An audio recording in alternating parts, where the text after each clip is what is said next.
Good evening, guys. I have D for you. We're discussing the definition of deinstitutionalization. Okay.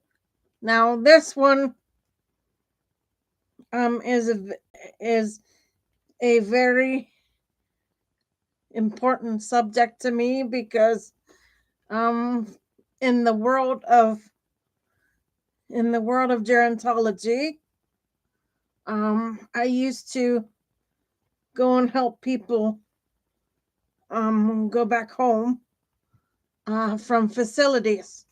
So I'm going to explain this part of elder care society for you. Okay, I'm going to start now.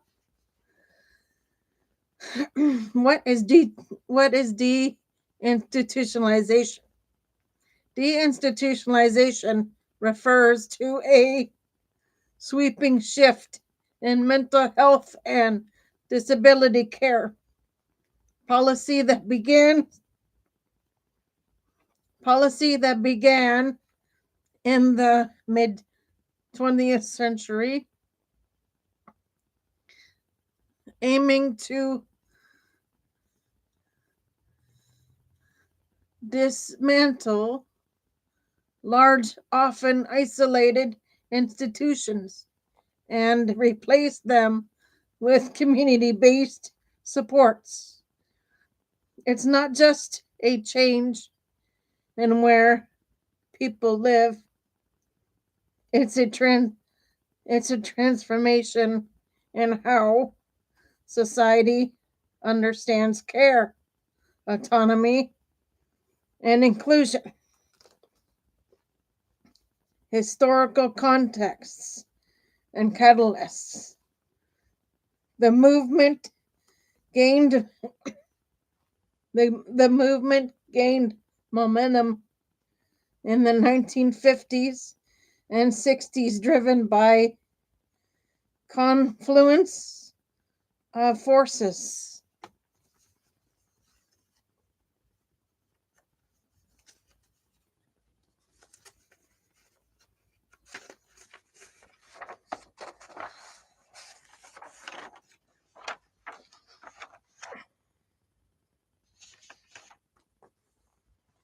Human rights concerns.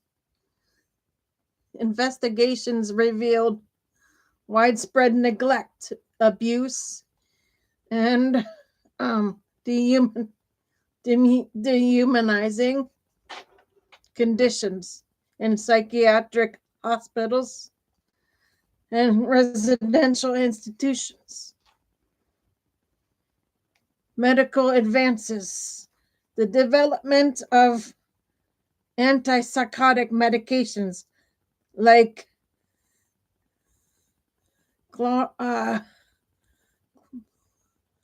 chlorpromazine enabled many individuals to manage symptoms outside institutional settings. Policy shifts, civil rights movements, and disability advocacy reframed institutionalization as a violation of personal liberty, pushing governments to prioritize normalization and integration.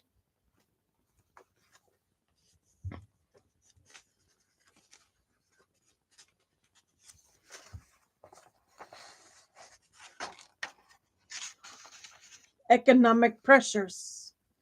Maintaining large institutions was costly, and policymakers saw community care as a more sustainable alternative. Goals and service innovations.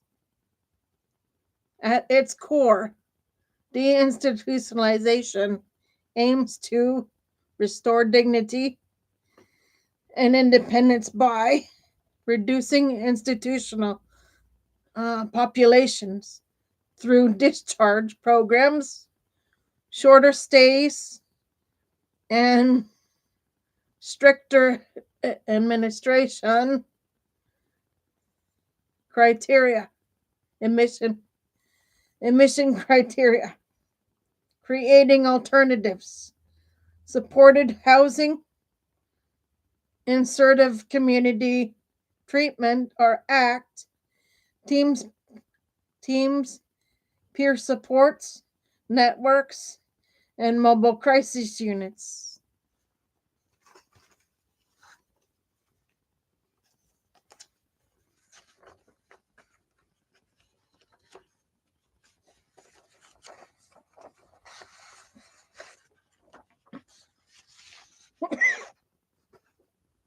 Promoting recovery services are designed to help individuals build skills, maintain relationships, and participate in society.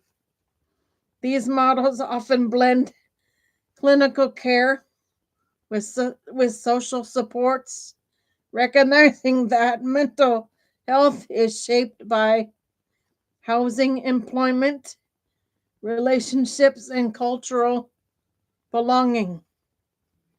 Challenges and unintended consequences.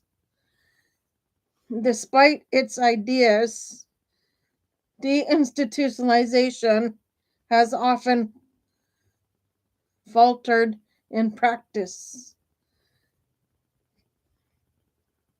Transitionalization without adequate community support supports many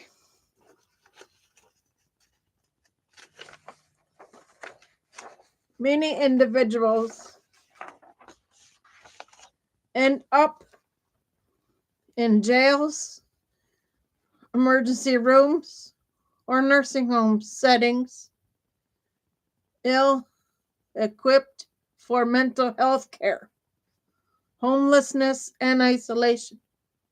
Some are discharged without housing, income, or social networks, leading to cycles of instability, fragmented services, lack of coordination between health, housing, and social services can leave people without comprehensive care.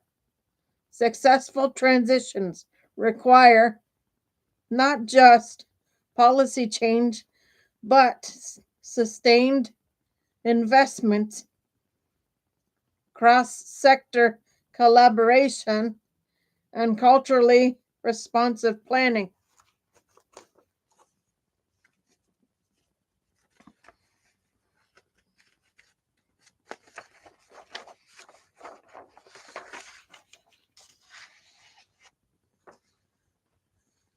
Contemporary perspectives and policy lessons. Modern deinstitutionalization efforts emphasize rights-based approaches.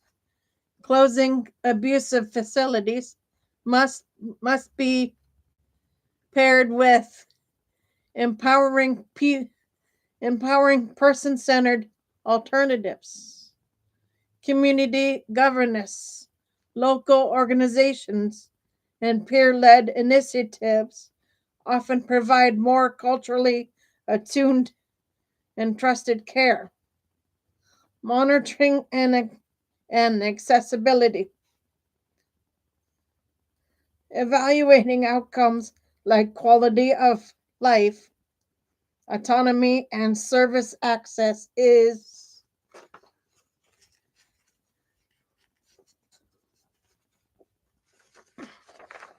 essential to avoid repeating past mistakes, avoiding simplistic closures.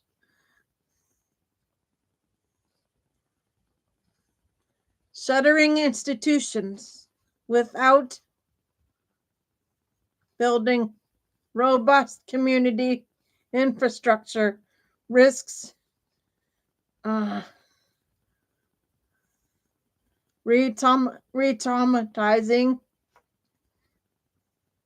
the very populations reform aims to help. In essence, deinstitutionalization is not just about moving people out of institutions. It's about building communities where everyone belongs. Okay, guys, that is your D. I will be on with any later. Now, E is going to be the senior end of this, the senior end of deinstitutionalization, because seniors also have the opportunity to go home with the right supports. Like if someone is going to go into hospice care and they prefer to go pass at home, our job as